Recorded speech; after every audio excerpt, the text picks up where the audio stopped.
જય શ્રી કૃષ્ણ, જય માતાજી। સવારના 5 વાગી ગયા, પૂર્વાહુતિ છે, બા વાસણ ભેગા કરે છે અને માલ બધા જ ધોવાઈ ગયા છે ને માલ જે દૂધ ભરવાનો સામાન છે મૂકી દીધો છે।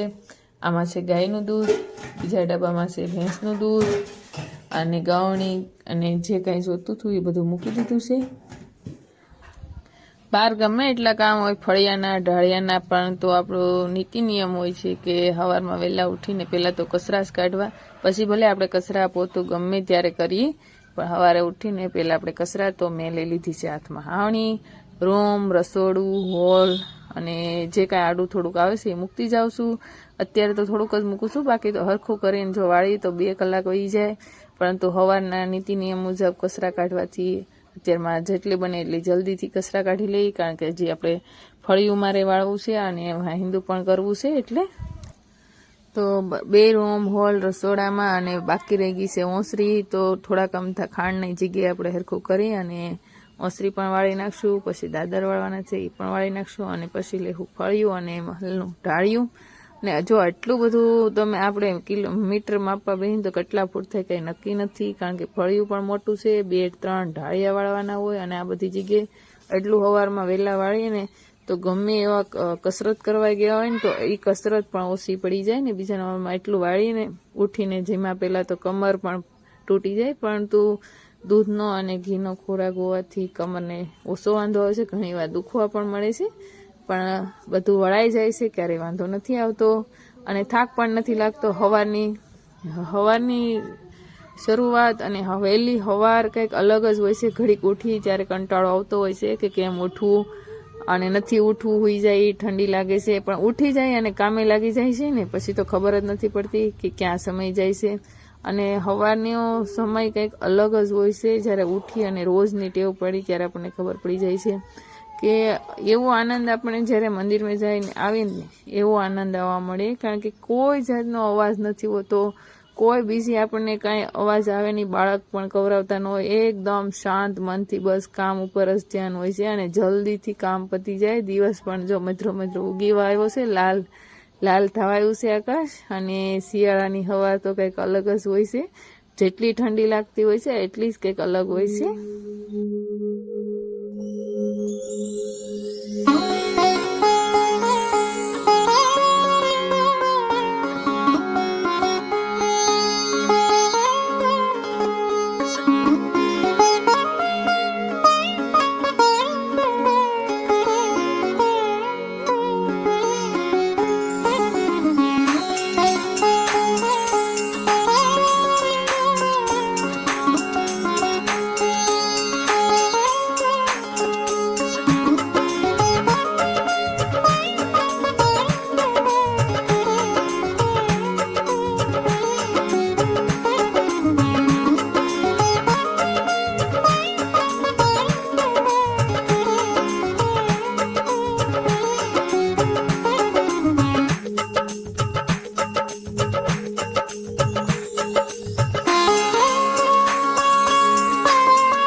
જેનિશાબેન ને શુભમભાઈ ને 26મી જાન્યુઆરી જવાનું છે, એટલે અત્યારે વેલા તૈયાર થવા માંડ્યા છે ને આમ કેટલો વરખ થાય મમ્મા ત્યાર કર અમને આવું થતું હશે શુભમ વેલું જવાનું કીધું છે મોડું થાય અને કાર્યક્રમ કઈ નથી રાખ્યો કારણ કે ખાલી ધ્વજવંદન જ છે કે રામ ઉત્સવ હતો 22 તારીખે, ત્યારે કાર્યક્રમ હતો. જેનિશા સીતાજી બની હતી અને થોડુંક બોલી હતી. કાં જેની?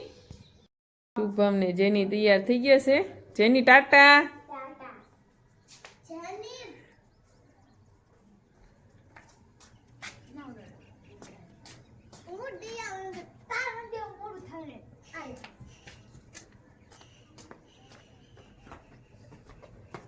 જેની તો આખી ધરું છે. જેની અને શુભમ વયા ગયા છે સ્કૂલ. 26મી જાન્યુઆરી ગણતંત્ર દિવસ, સ્વતંત્ર દિવસ અને 1947માં મળેલો. આમ તો 1926માં 26મી જાન્યુઆરીનો ધ્વજ ફરકાયો હતો, પરંતુ 1947થી 26મી જાન્યુઆરી ઉજવાય છે. એટલે બધાને 26મી જાન્યુઆરીની શુભકામના. આપણી માટે કંઈક વીરોએ બલિદાન આપ્યું, ત્યારે આજે આપણે સ્વતંત્રથી રહી શકીએ છીએ. એટલા માટે એ વીરોના પણ શરણોમાં આપણે નમન કરીએ. અને બળદગાડા વાડીએ ઉપડ્યા છે. મેં નિર્વાનું કામ શરૂ કરી દીધું છે. ઓછાના અમે નાનાથી લઈને મોટા સુધી 20 માલ છે. એટલે નિરતા તો આપણે થોડીક વાર લાગશે, પણ નિર્વાનું કામ લઈ લીધું છે હાથમાં, એટલે આગળ જ નિરાઈ જાય.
હવે કરી દેવું.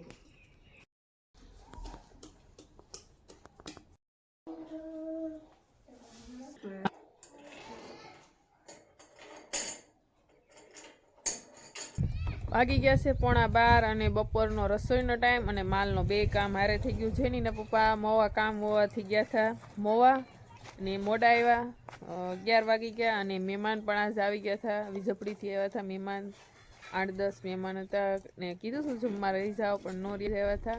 ચા પાણી પી અને તરત નીકળી ગયા, કારણ કે વાહન બાંધીને આવ્યા હતા એટલે એને પોગવું પડે એમ હતું. તો પછી તરત નીકળી ગયા. તો હવે આપણે રસોઈનો ટાઈમ છો એટલે આજ રીંગણાનું શાક બનાવવાનું છે. તો આપણે નાના નાના રીંગણા લઈ લઈએ.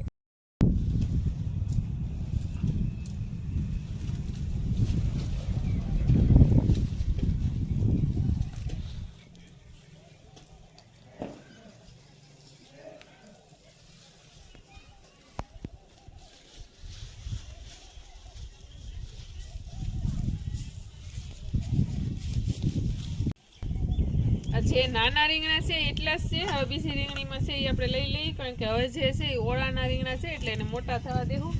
જો આવા રીંગણા છે તો આને આપણે મોટું થવા દેવું.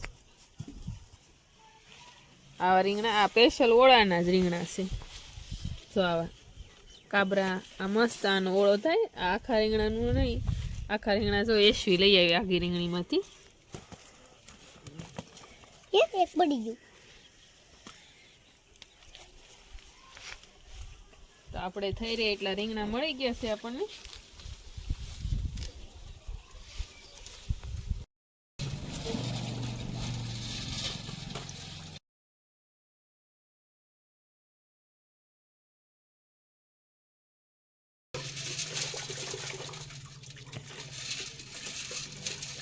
આપણે રીંગણાનો મસાલો તૈયાર કરી નાખ્યો છે અને કટિંગ પણ કરી નાખ્યું છે. આખા રીંગણા કરતી પણ જેનિશાને અને શુભમને તળેલા કટિંગનું શાક ભાવે છે, એટલા માટે તળેલું જે રીંગણાના આપણે બટકા હોય ને તળી અને એનું શાક કરવાનું છે. તેલ મૂકી દીધું, હવે બટકા આપણે તળી લઈ.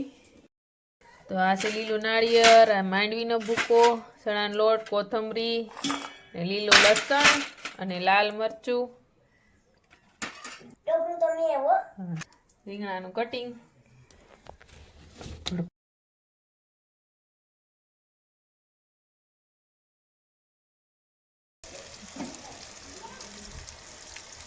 તો આપણા રીંગણા એકદમ મસ્ત ગળી ગયા છે, મસ્ત તળાઈ ગયા છે. જો હાવ થઈ ગયા છે રેડી કૂણા. એટલે હવે આપણે તેલ કાઢી લેવું અને ફરી વઘાર મૂકી દેવું. રીંગણા તળાઈ ગયા છે, તેલ કાઢી લીધું છે, થોડુંક તેલ મૂકી દીધું જે ગરમ હતું. આમાં લઈ લીધા છે રીંગણા. તો આપણું તેલ ગરમ થઈ ગયું છે, હિંગ નાખી દીધું, બધા મસાલા નાખી દઈએ, શિંગદાણા, લાલ મરચું, ચણાનો લોટ, સીણેલું નાળિયેર,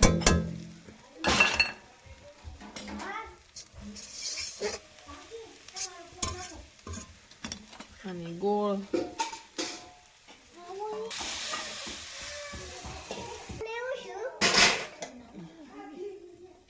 એક વટાણનો ભૂકો,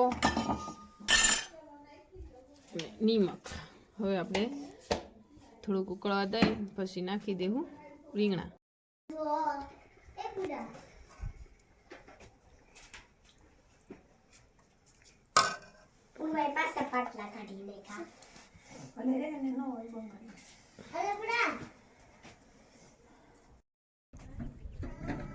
સાડા 3 વાગી ગયા છે અને પૂર્વાને બા ઉડાવે છે. બાકી બધું ઘરનું કામ થઈ ગયું, અડધી કલાક આરામ કરી લીધો અને થોડોક વિડીયો એડિટિંગ કરવાનો તો એડિટિંગ કરી નાખ્યો. અને પાણી બધું આજ પાણી આવ્યું છે મીઠું નર્મદાનું, તો પાણી ભરવા મૂકી દીધું છે.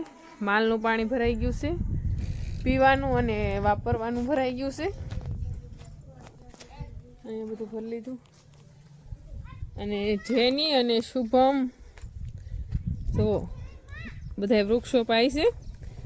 અને આ હેનું ઝાડ હતું એ તો બહુ ખબર નથી, પણ આની હેઠે જે આપણે ગુંહ કે આપણી અમારી ભાષામાં મોટો ઉંદેડો કે તો પણ હાલે. એને જો અહીંયા ભોણ ગાળ્યું હતું, આપણું આ એનું ભોણ છે, એ તળિયે જઈ એનું મૂળિયું કાપી નાખ્યું છે, એટલે આખું વૃક્ષ ઊભું સુકાઈ ગયું. ઘણા બધા વૃક્ષો વાવી, ઘણા થોડાક મોટા થાય એટલે આવી રીતના વાડી વિસ્તાર છે એટલે આ પ્રોબ્લેમ બહુ જ રહી. ભાગ્યે જ અમુક છોડ મોટો થઈ જાય, બાકી જેના મીઠા મૂળિયા હોય એને તો ઉંદેડા રહેવા જ નથી દેતા. તો એટલી મોટી એક નાળિયેરી થઈ ગઈ એટલે એને વાંધો ન આવે, બાકી નાના નાના છોડને તો બહુ જ તે ઉંદેડા ઓલું કરે. અને એક કમેન્ટ આવ્યો હતો કે માલને જે પાણી પાવશો તે ડોળું છે, પણ હકીકતમાં પાણી જ ઉપરથી ડોળું આવે છે, એટલે પાણી કદાચ ડોળું રહેશે. અને ફટાકડી તો આપણે રોજ નાખી પણ તરત તો આશરે નહીં, વાર લાગે. સફેદ સૂનો નાખી દઈ તો ભાંભળું પાણી થઈ જાય. અને અહીંયા આજે સવારનો ટાઈમ નથી જો આવવાનો, કારણ કે મહેમાન આવી ગયા હતા, નકર સવારમાં જવાનું હતું. તો આ ઝીંઝવામાં ખડમાંથી ખડ લેવરાયું છે. આજે ખડમાંથી ખડ લેવરાવો તો કમેન્ટ કરજો, કારણ કે ગમે મોલાત હોય ને તો ખડ કાઢવાનું હોય, પણ ખડમાંથી ખડ કાઢવાનું હોય તો કહેજો કોઈ, કારણ કે ઝીંઝવો છે એમાં બીજું ખડ થઈ ગયું હતું, એટલા માટે ખડ બધું લેવરાવી લીધું છે, ઢગલા થઈ ગયા છે. હા, ને જે સફેદ ફૂલનું ઝાડવું આવે છે એ અમારે આ વાડીમાં બહુ જ થાય છે. ઘણી આમ કોશિશ કરીએ છીએ ઘણી વાર કે ભાઈ ન થાય, દવા આપણે વારંવાર નેદાવી છીએ, છતાંય તે ઝાડવું ઝડપથી અને તરત થઈ જાય, બી પણ તરત આવી જાય. આવી રીતના નાનો છોડ છે ત્યાં બી આવી ગયો ને ખરવા મળે ને બી ખરી જાય ને એટલે ફરી પાછા અનેક ગણા જેટલા બી ખર્યા હોય ને એટલા કડવા ઝાડવા થઈ જાય. તો એક આ બહુ મોટી સમસ્યા છે આ વાડીમાં. ઘણું નેદાવી છે પણ ફરી પાછું, કારણ કે વાડીનું કારણ એ છે કે આપણે વારંવાર ખડરું માલ માટે એટલે પાવું પડે. પછી આપણે ઘઉં કર્યા હોય, બાજરો કર્યો હોય તો અમુક સમયે જ પાવાનું હોય, પણ આને તો આપણે બારે મસ પાવાનું હોય આ ખડને. એટલે બીજો બિયારો ખરે એ વારંવાર થવા કરે. તો બને એટલું તો નેદાવી છે તોય છતાં ખરી જાય છે, એવું બધું થાય છે. તો ખડ જો એટલું બધું જામી ગયું. લહણની તો એકવાર મેં કોથમરી, ક્યારો, મેથી એ તો બધું નેદી નાખ્યું હતું, પણ આમટું ખડ ભેગું થઈ ગયું એટલે એક માણસ મૂકી દીધું અને નેદાવી લીધું. અને મારે નેદવા આવવાનું હતું પણ જરાય ટાઈમ રહ્યો નહીં. તો અત્યારે થોડું ઘણું ખડ ભેગું કરાવી અને થોડું ઘણું નેદાવીએ, ત્યાં આગળ માલનો ટાઈમ થઈ જાય. ને આ ધમાલ મસ્તી ઘેરે છે. 26મી જાન્યુઆરી હતી એટલે તરત વહી આવ્યા 10:30 વાગ્યાની ત્યાં. એટલે પાણી આવ્યું છે, પાણી હારે તો સમય જાય છે. ઝાડવા તો પાય છે, પોતે આખા નવાઈ ગયા છે પાણીથી. તો અહીં પાલક મસ્ત ઉગી ગઈ છે આપણી.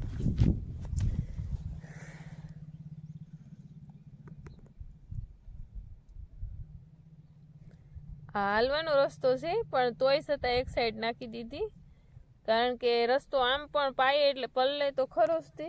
તો સાઈડમાં એમ કે થઈ જાય પાલક.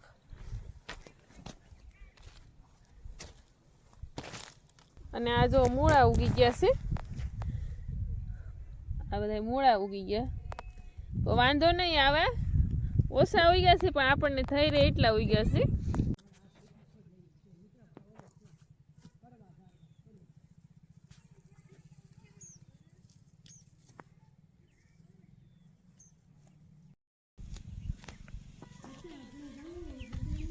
હે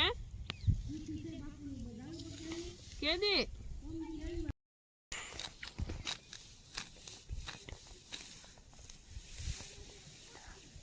ધરોડી જામી ગઈ છે એટલામાં ઝીંઝવામાં. હા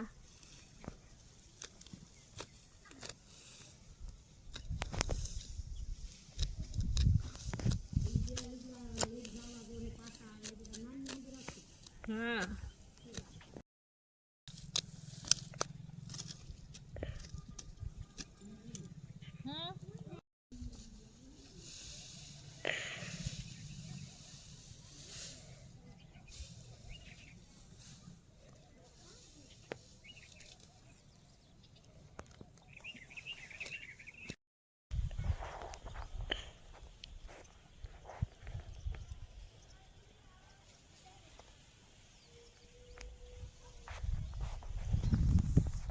હાલો બે એક ડોલ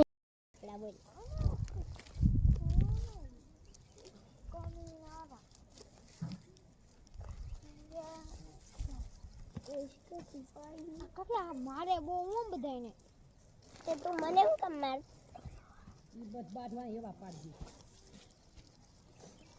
બધાએ જી.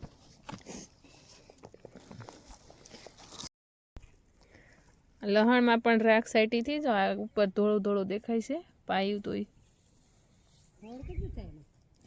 ખડ તો થાય જ ને, વાડી જૂની કહેવાય કે નહીં.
9:30 વાગી ગયા છે.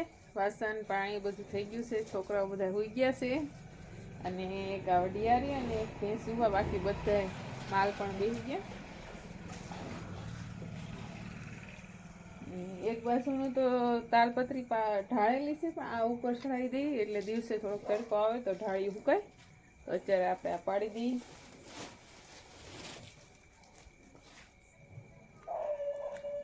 અને પૂનમનો ચંદ્રમાં તો હજી એવું લાગે છે કે આજે પણ પોષી પૂનમ હશે, એટલો મસ્ત ચંદ્રમાં છે.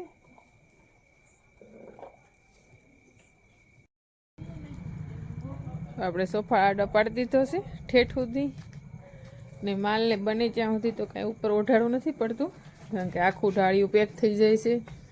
જો બહુ ઠંડી હોય ને ઠંડી લાગતી હોય ગાયોને એટલે ખબર પડી જાય, કારણ કે એની ચામડી છે એ કાળોંઢી આવે, રવાડા ઊભા થઈ બેઠા આવે, પણ એવું જરાય નથી હોતું. સવારે 1 કલાક બહુ જ ઠંડી લાગે, પણ માલ દોઈને સીધા બહાર લઈ લઈએ એટલે વાંધો ન આવે. તો આપણો આજનો વ્લોગ અહીંયા જ પૂરો કરશું. જય શ્રી કૃષ્ણ.